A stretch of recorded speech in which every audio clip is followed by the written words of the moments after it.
We're going to start off with Louis Riddick, who was on the Rich Eisen Show and had very nice things to say about the Texans draft class. I was excited about that because sometimes I feel like Louis holds Houston to a higher standard just because he was up for that GM job. So I think I put myself in that position. Maybe I'm projecting a little bit, but there'd always be a little part of me that thinks like, all right, yeah, let's see how you guys are doing. You do it better than I could.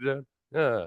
But Louis Riddick on the Rich Eisen Show, and you'll recall that Rich Eisen always seems to have a stinky face about what the Texans are up to. He constantly asks, what are the Texans doing anyway? So he had Louis Riddick on, and I think that maybe Rich Eisen was a little surprised when he asked Louis Riddick, what did he think of the draft in general? What stood out to him?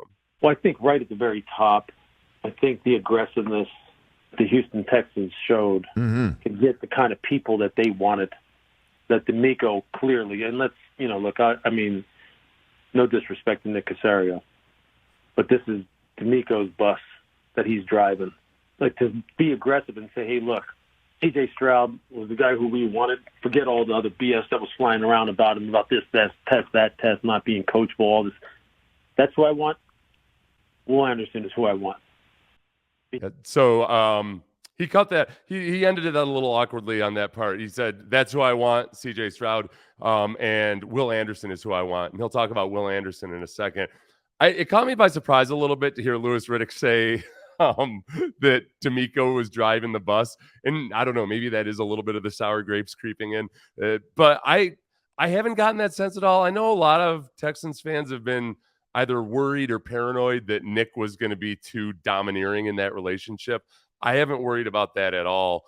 I definitely haven't gotten the sense, though, that DeMeco is calling the shots. I feel like it's really nice in a situation like this where you have a first-time head coach.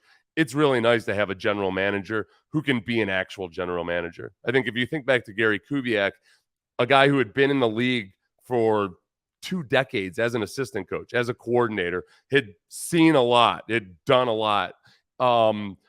He was a little bit overmatched, I think, some of the times in his first couple of years because he, first of all, didn't have the right defensive coordinator, but also had a rookie general manager. So between Rick Smith and Gary Kubiak, I don't think there was enough separation of powers or perhaps enough just sheer experience in their roles.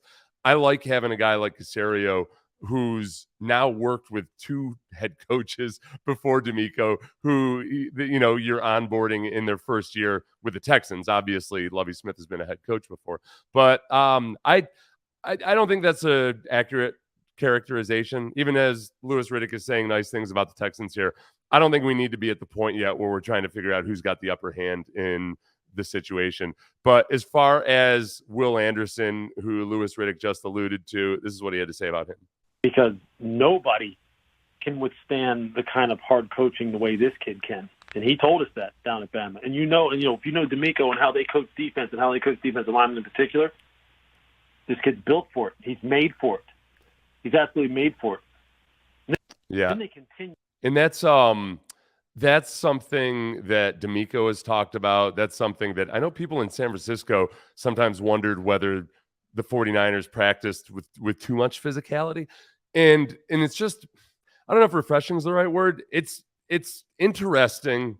It's refreshing to hear that from a modern NFL team, because honestly, to have really tough physical practices, you got to have players who aren't being locker room lawyers all the time, who want to go out and want to get tested physically. And you've only got so many opportunities to do it. And now where so much emphasis is on safety, player safety, and for good reason, it's just harder to practice the way they used to practice. And, DeMeco is a young man, but in some ways there's a generation gap between guys who played under perhaps previous CBAs and current CBAs. So I think that when DeMeco would be asked about how do they get guys to practice so hard in San Francisco, he would answer that they didn't have to do anything. Those are the types of guys they have on their team. There's a standard of physicality that they expect. And that's where I think Will Anderson comes in. on the personality side of things. I think you expect him to be one of your better players. Obviously, you trade up that much for a guy like that, but you also want to be sure that that's the first guy who's out there and eager to hit on a Wednesday practice, eager to play through injury. That's a big one. Guys who are willing to play through injury and let rookies see that that's the expectation, that sets a tone. I'm actually glad I hadn't thought about talking about this. The example that veteran players set for younger players in a willingness to play through injury, and B, not relaxing your standards or making excuses because you have injuries, that goes a long way. Think about how many extra games per year you get out of guys who are willing to push it that much further through injury, and to understand that they're expected to play just as well when they're injured. That sets teams apart. That's one of these little championship caliber things that you can never really measure, but it matters. And I think that's just one of the things that they like about Will Anderson, is that physical toughness and that attitude. Riddick also had very nice things to say about several other draft picks. You again with like these nice foundational pieces. This Juice Scruggs, the center from Penn State, he's going to wind up starting for them. Tank Dell is going to wind up being one of C.J. Stroud's biggest targets. I mean, this guy is like a video game. Mm-hmm. Henry To'oTo'o was another foundational culture pick who plays the position that DeMeco played at, the same school DeMeco played at, so you know he has all the intel. I mean, these are just – so that stood out to me. And I know many people think that Houston's just they're an afterthought in the grand scheme of things. I don't think they're an afterthought. Not an afterthought. So Sean and I said this morning, you can put it on a banner. We'll put it up if the Texans are in the playoff hunt. The banner on the rafters will read "not an afterthought," which actually feels pretty good. We're seeing more and more people. I get a little bit nervous when this starts to happen because everything. I always go back to 2012 when a lot of people had the Texans picked to be the darlings, to be the Cinderella story that wins the Super Bowl, and it ended up obviously falling apart at the end of that season. Oh, no, I'm sorry, going into 2013, because they built on and yet not finished 2012, and then 2013 was an abject disaster.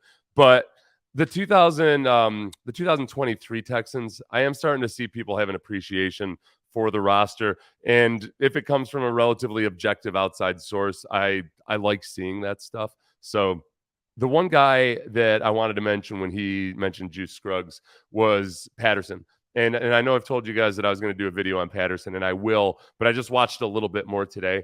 The thing about Patterson compared to Scruggs right now, or one of the big things that jumps out at you immediately, is Scruggs plays with much better body positioning. He's much more under control and balanced with his hips underneath him.